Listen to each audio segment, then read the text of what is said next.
guys, welcome back to my channel. I explained in my last video that I gave up social media, and I feel like I need to make a longer video now to try to explain like why I'm giving up social media. And it's probably not going to be a permanent thing, and I'll get into that as well. But mainly I found that social media was really taking up way too much time when I could be doing other things. Like, it was really getting in the way of a lot of other things. It was getting in the way of me writing more, spending more time with God, reading, just a lot of things.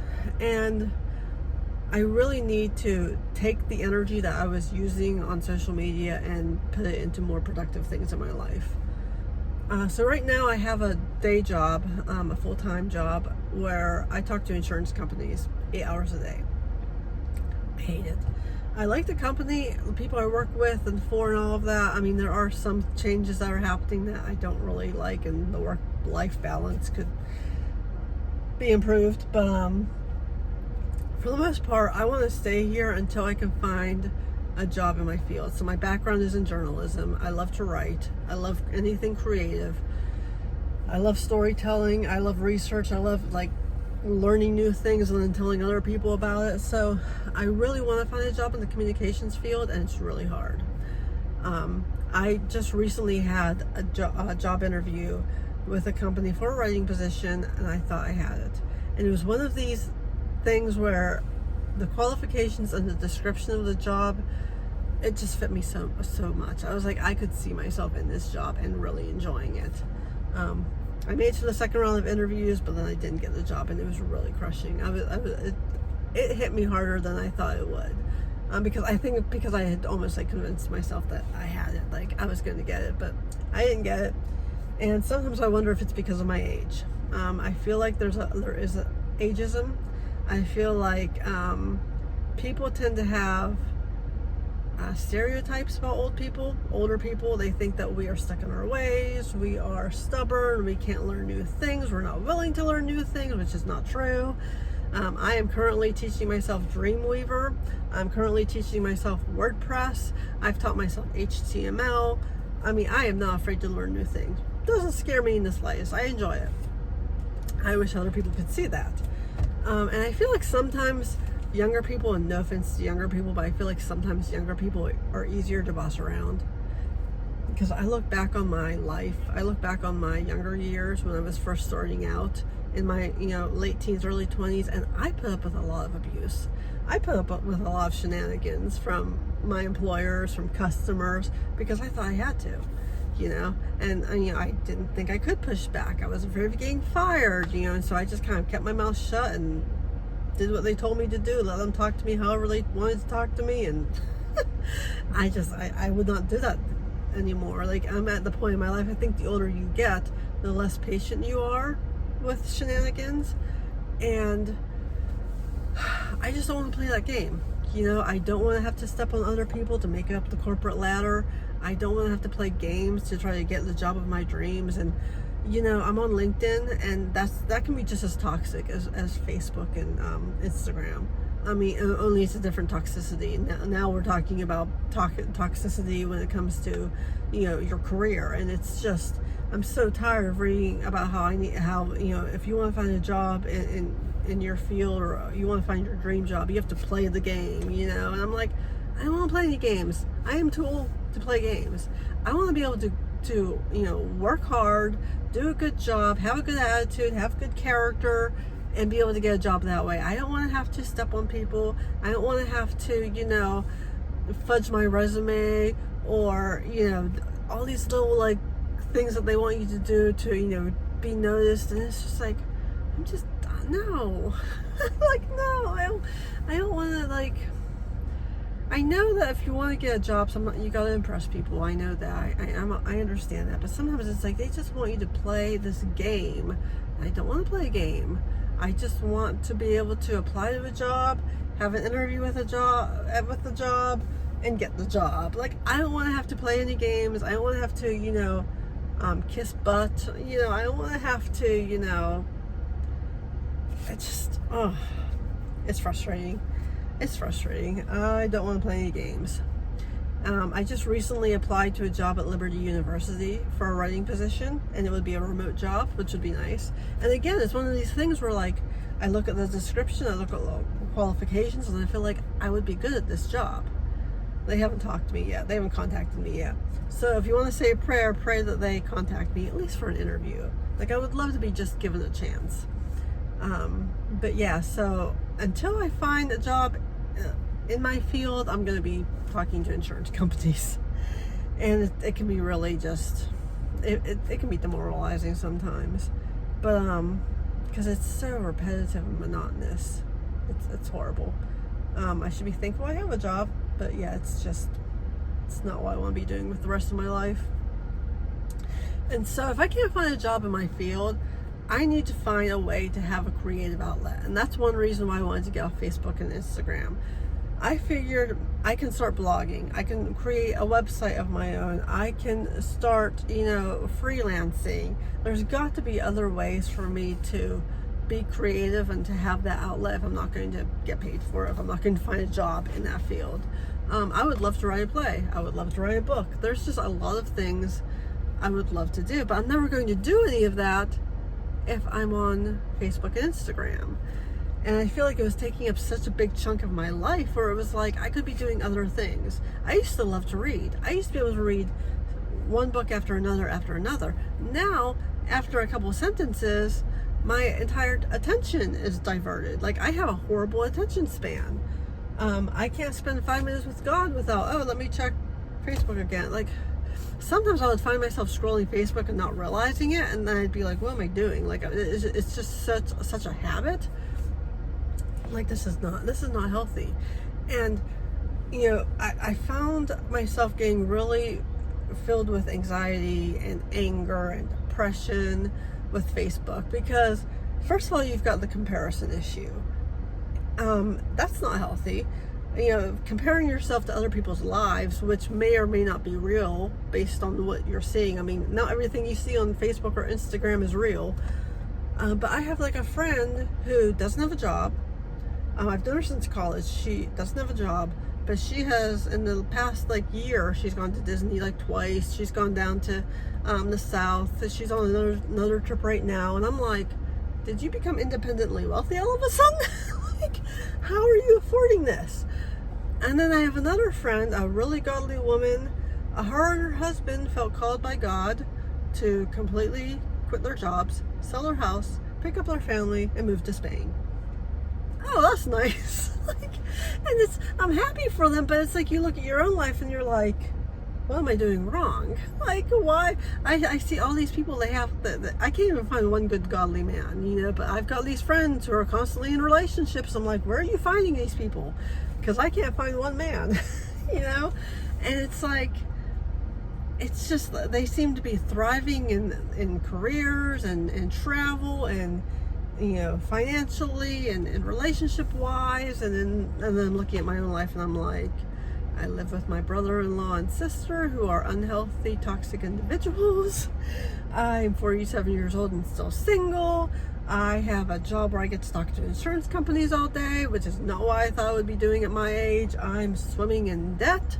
I'm working a side job at Walmart to try to get out of debt. And what happens as I try to get out of debt? My muffler goes. So I got to spend $600 on a new muffler. And it's just like every time I turn around, it's like something bad is happening to me again. And so it's like you go on Instagram or Facebook and it's like you see people living their best life. They are thriving in so many areas of their life. And it's like, am I doing something wrong? Because my life does not look like that at all. So that can really cause a lot of just depressing thoughts, a lot of, just really feeling inadequate, really feeling like your life just stinks. And it's not healthy. It's not healthy. I couldn't do it anymore. I can't do it anymore. I'm so tired of having to, or comparing myself to other people. And it's like, even if you try not to, even if you tell yourself, well, that's what they're putting on social media, that doesn't mean that that's the reality of their life. But it's like, it's hard when you're on social media and everyone's just having the good old time. You got people paying off their student loans, or you got people that are getting loan forgiveness from the government. And I'm like, I wish I had loan forgiveness from the government. I'm actually trying to pay off my debt, and it's like, stinks to be you.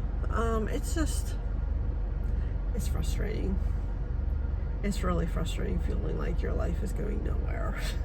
It's really frustrating feeling like, your life is just empty and miserable and just, I know God says that He wants us to live the abundant life. And I know that doesn't always mean financially, but it's like, how am I going to live the abundant life when I'm constantly on Facebook and social media? Like, that's not living the abundant life.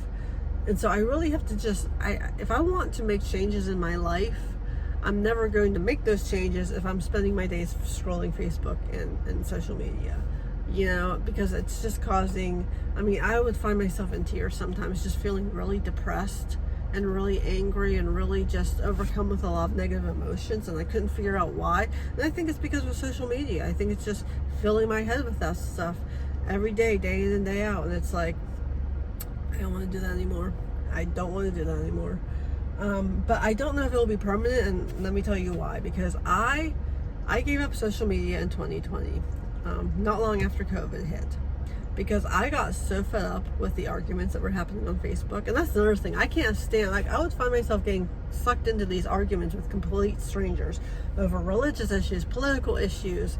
It's just half the time it's like, am I even talking to a real person? This person could totally be trolling me, and I'm just buying right into it, So yeah, I don't want to do that anymore either. But I would see during COVID, I had a group of friends who were like, if you're not wearing masks, you don't care about your fellow man, and these are the scriptures that you're not following. And they were just like, they were ready to, tear you a new one because you weren't wearing a mask and you weren't caring about people. But then I had the other friends who were like, I'm not wearing a mask because it's stupid. No one's going to make me wear a mask. The government's just trying to control me. And you're allowing the government to control you. And I'm not going to be a sheep. And it's like, oh my gosh, people, seriously? Can we not have opinions without bashing each other, without calling each other names? I think a lot of the conversations that happen on Facebook, if they happened in person, they would not be as toxic as they are online. Because half the stuff people say to each other online, they would never say to you to your face. I really believe that. And so I gave up Facebook and Instagram for a year. And then it was in January, I want to say January 2021. So during COVID, I had gone back in touch with a friend named Alicia. We became friends back in college. We became really good friends. She had cerebral palsy. And we were really good friends in college. We lived in the same dorm, and she lived on my floor. So we became really good friends. We stayed friends throughout our lives. A few years ago, before COVID, she's from Philly. I went to Philly. We went to a New Kids on the Block concert together. Don't hate. We love our boy bands. And during COVID, we got back in touch with each other, and she was also a writer. So we were like writing buddies. We would send each other stuff and critique each other's work and stuff. So I had emailed her in November of 2020, and I never heard back from her. And she was pretty good at getting back to you. But I just assumed maybe she was just busy. Because of COVID, she was seriously on lockdown because of her health issues. She did not leave her apartment. But she spent so much time during COVID bettering herself. She would teach a Bible study at her church. She worked on the church newsletter. She was doing her writing. She was writing story after story after story, really honing her skills. She wasn't spending time on social media. She wasn't spending time binging Netflix. She told me, she's like, I don't have time for that. I have writing I want to do. I have stories I want to tell. I'm like, you go, girl. So I emailed her in November, didn't hear anything back, just figured she's just busy, right? She's just, she has her stories that she needs to tell. And then it was in January, and I still wasn't on Facebook or Instagram. And a mutual friend of ours, Ashley, who I also knew from college, the three of us used to spend a lot of time together in college. She tracked me down on Instagram because she couldn't find me on Facebook or not Instagram. She tracked me down on LinkedIn because I wasn't on Instagram and I wasn't on Facebook anymore. And she proceeded to tell me that Ashley passed away. I was like, what? In November. she had to be taken to the hospital because she had COVID. She got COVID. And like I said, she has cerebral palsy. And I had Zoomed her in September or October. It was a month or two before this all went down. I had Zoomed her, and she was on oxygen, like she had an oxygen tank. But because I hadn't seen her, I hadn't talked to her in months, I didn't want to be like, what's up with the oxygen tank? Like, I didn't just want to bring it up. But she did tell me that she'd been having some health issues and the doctors couldn't figure out what was going on. So then November, I guess she must have already gotten sick, wound up in the hospital on a ventilator. And she was on a ventilator until she passed away in January. And at one point, they thought she was actually going to get better, like they were going to take her off the ventilator because they thought she was like recovering, but then she just took a turn for the worse.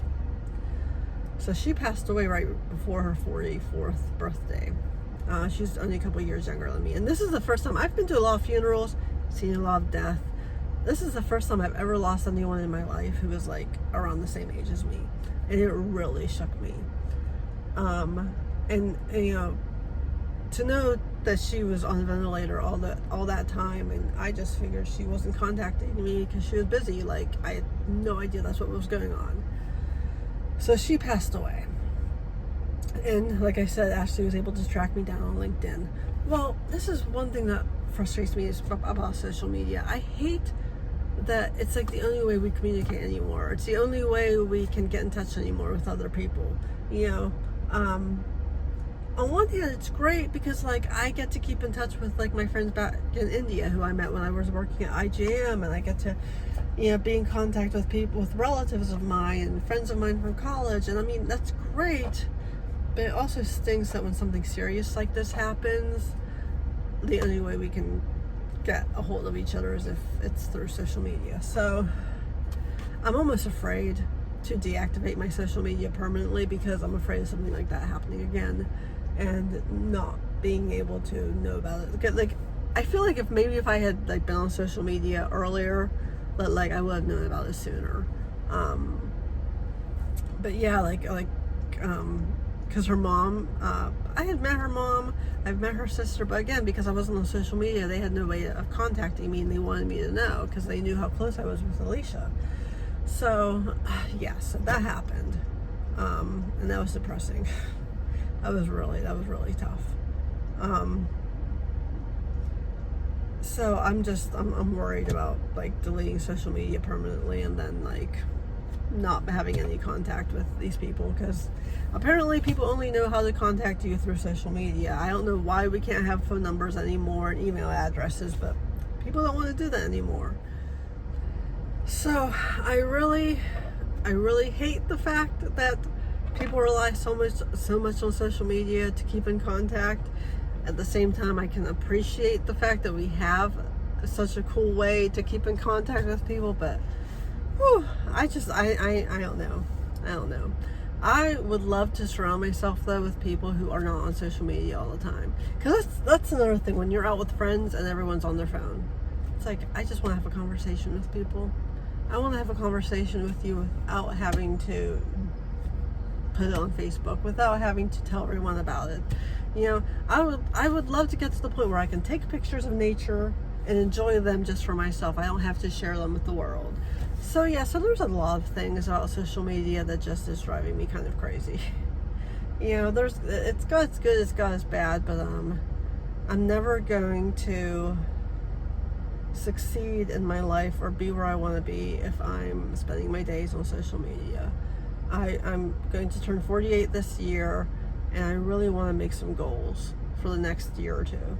You know, I really want to write down some things that I want to accomplish and then work hard to accomplish them. Everything from losing weight to writing a book, writing a play, you know, getting published again, you know, hopefully getting a job in my field if the Lord wants to lead me there. But yeah, I can't keep on doing this. Something's got to give, you know. I need to take better care of myself physically, mentally, spiritually, the whole 9 yards.